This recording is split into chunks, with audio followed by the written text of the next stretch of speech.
Welcome to the Best Little Town Podcast, your go-to source for everything happening in the town of Bedford's local government. Whether it's new initiatives or important decisions shaping our town's future, you'll hear it right here. Brought to you by Grove Street FM and hosted by Town Manager Bart Warner. This podcast is dedicated to keeping our residents informed and engaged. Good afternoon. It is Thursday, March 28th. I'm a day later than usual in recording the podcast, but my name is Bart Warner. I'm the town manager of Bedford, and you are listening to the Best Little Town podcast, which is designed and intended to give citizens, businesses, and interested parties an in-depth look into the operations of your town government, and particularly a recap of the town council meetings, which happen twice monthly. And we will dive right in with a recap of the meeting which took place Tuesday night, March 26th at 7 o'clock p.m. At the beginning of the meeting, I noted that our spring cleanup event will take place the week of April 15th through 19th. For those of you who are familiar or maybe not as familiar, this allows people to put things out curbside that the town public works department will pick up, kind of bulkier items than the usual regular trash service. We do this twice a year, once in the fall and once in the spring, with the idea that those are the times of year when people kind of do some straightening up of their own homes and might have some things that are a little too cumbersome to fit in the garbage can and or to haul off themselves. In order to help the Public Works crews manage this in the most efficient manner, we request that items for pickup be placed in accordance with your normal collection day. For instance, if we normally get your trash on Mondays, we would ask that you have your bulk goods for cleanup week set out by Monday the 15th, and correspondingly Tuesday, Wednesday, and so forth. So if your trash is picked up on Thursdays normally, we would ask that you have your spring cleanup things out on Thursday the 18th. Citizens are also reminded that this service is only provided to customers who pay the monthly refuse collection fee.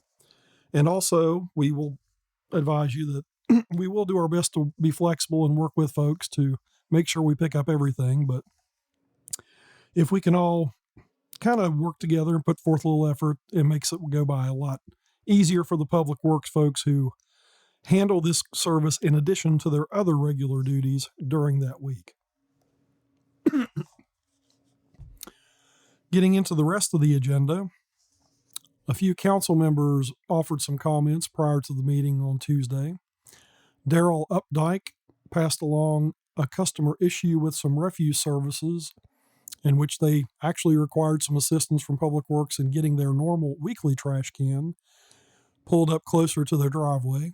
He reported that the citizen let him know they were very pleased with the assistance that was provided by Public Works. And that's maybe a little known thing. If you have a disability or a medical reason which makes it difficult for you to get your trash can all the way out to the curb, you can contact Public Works, and with a medical provider's note, let us know about that, and we will do our best to accommodate you and assist with that collection service. Again, the main number at Public Works is 540-587-6081. Councilman Bruce Johansson reported that flower baskets will be placed around town again, 36 this time. These are the decorative planters that hang from the light poles in the Centertown area. Whippledale Farms assists with this, and also Councilman Johansson takes care of this personally. And in a little known fact that he probably doesn't necessarily want broadcast, but I'll tell you anyway, Councilman Johansson does this himself and pretty much out of his own pocket. He does accept assistance from other folks, and I think he has some contributors, but this is an initiative that Bruce has carried on personally for many years, and it does brighten up town, and we certainly appreciate it. Councilman Todd Foreman noted with sadness that recently a 19-year-old county resident named Wyatt Newman passed away as a result of injuries in a car accident. Wyatt had some involvement with our police department a couple of years ago. He participated in a project as a high school student to design police badges in conjunction with the Integrity Badge Program. This was a case where the police department worked with the public schools to interact with the art departments and ask for more citizen engagement.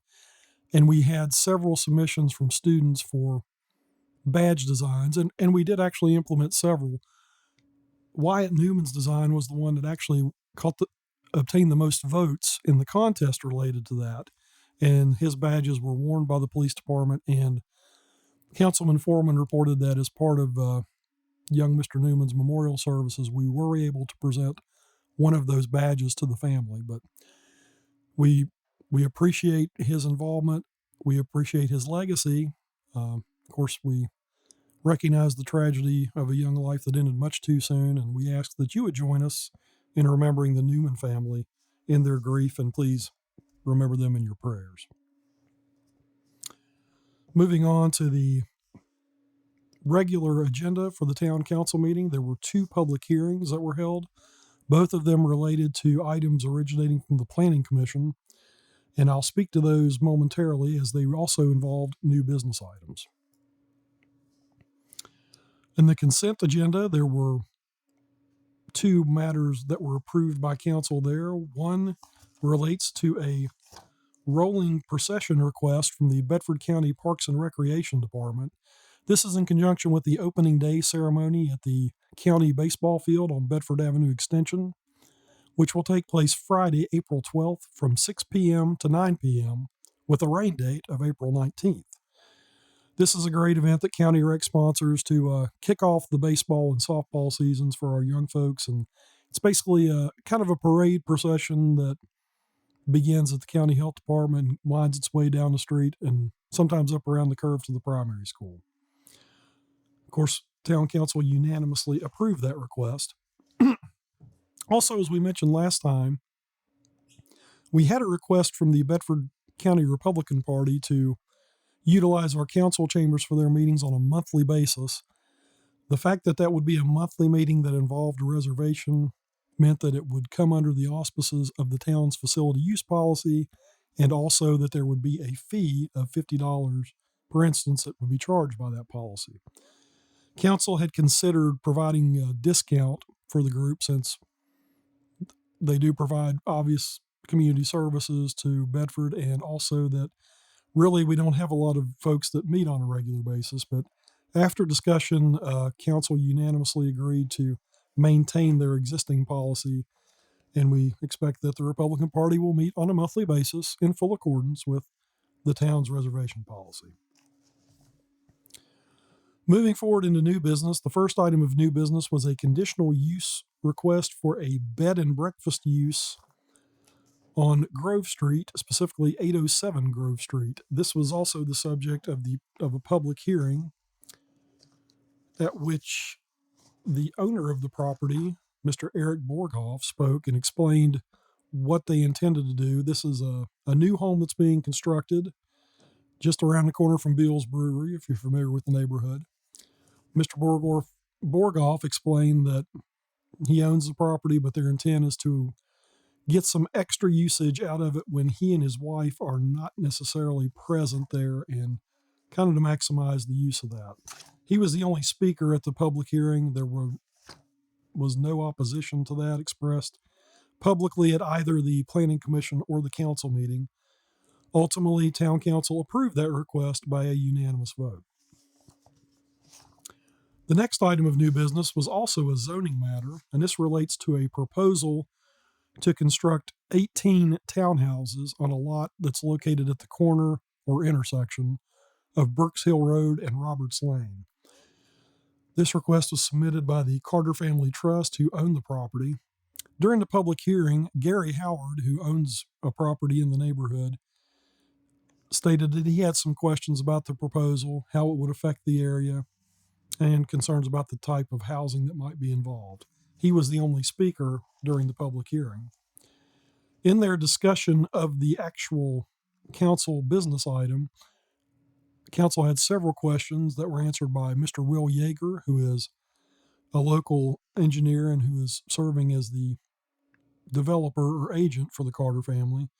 He answered several questions about location, site planning, the somewhat irregular shape of the parcel, and how the back part of it would be utilized. And of course, the answer he provided was that the development would only take place along the Roberts Lane frontage, and that any residual property would be used to handle stormwater drainage concerns.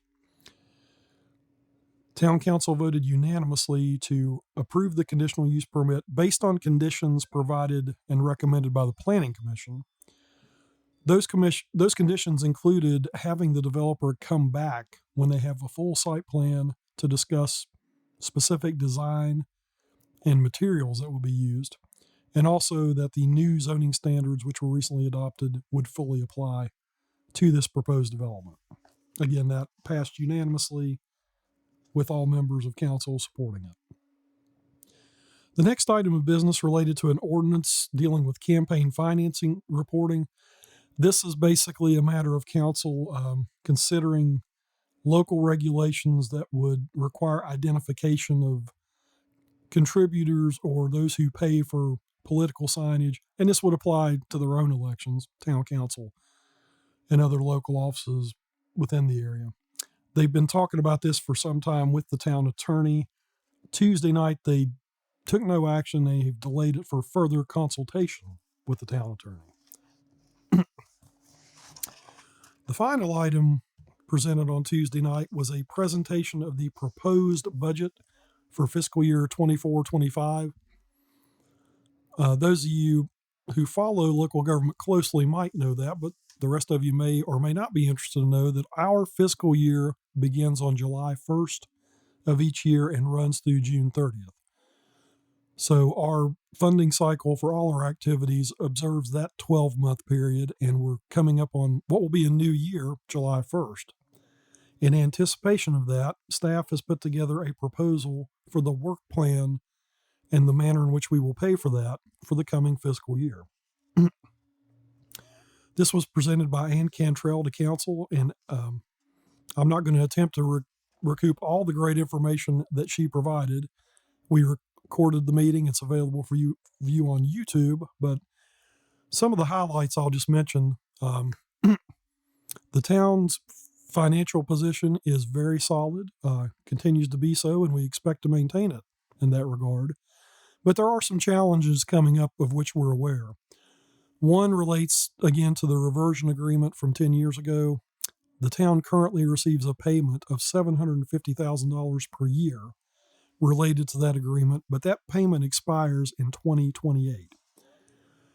And so one of our challenges is to come up with ways to offset that upcoming revenue loss. And I mention that because just want you to keep that in mind. That relates to a lot of what we're trying to do with our budget planning. And the options we are presenting with this year's budget upcoming would go a great ways towards avoiding going off that cliff in 2028. There are several ways to go about that. One is to do it on an incremental basis and kind of chip at it a little bit at a time and cover that through the revenues that will be realized through annual growth. The other is to see if we could kind of get ahead of that as much as possible. And so in conjunction with the Finance Committee and working with the departments, this budget is proposing that we take a big step towards being self-sufficient with regard to that $750,000 payment right now, because we think we're in a position to do that. The other thing, too, is with our electric fund, we continue to be pretty robust, but we're noting that there are some reductions in usage, and there are several explanations for that, some of which are increased efficiency for appliances and energy, which are certainly a good thing, and also the fact that our electric usage is based on the seasons and the weather, and those have been rather unpredictable. So similar to the discussion with the $750,000 in the general fund, we've identified that we probably need to look at the long-term trends in electric, and what we are proposing to do is to identify some revenues to offset potential losses there in a way that is more incremental rather than being aggressive. which is the opposite of the approach in the general fund. So there are elements in the proposed electric budget to address that.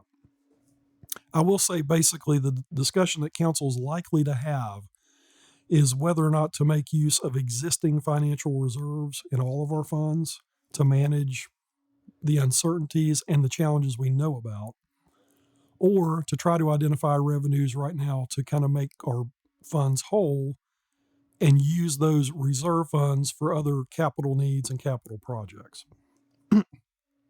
Right now, our general fund and our electric fund are in good shape, but we're just a little bit short on a couple of revenues that would make them self-sufficient on an ongoing basis.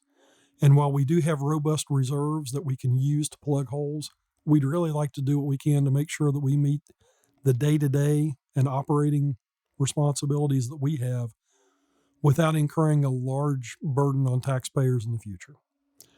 One other bit of a change I'll mention in the budget is an attempt to distribute the tax burden a little bit more away from residents. We are talking about some new taxes that would apply to non-residential development. One of those is a 20 cent per $100 machinery and tools tax that we're proposing.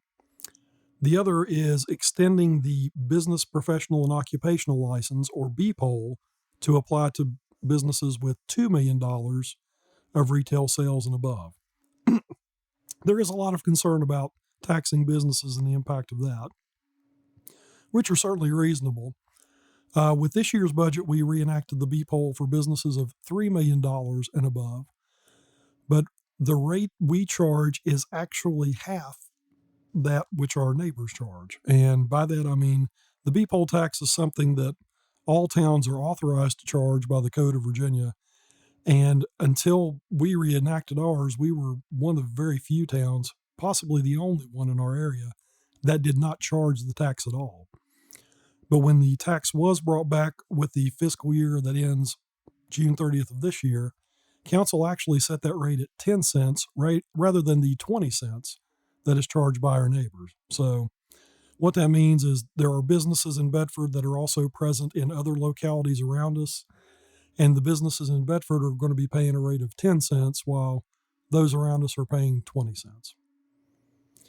Again, this is the kickoff to the budget process. Council will be discussing that in great detail. We expect there will probably be some public work sessions held in the coming month, and ultimately the target date for adoption of the budget is May 28th.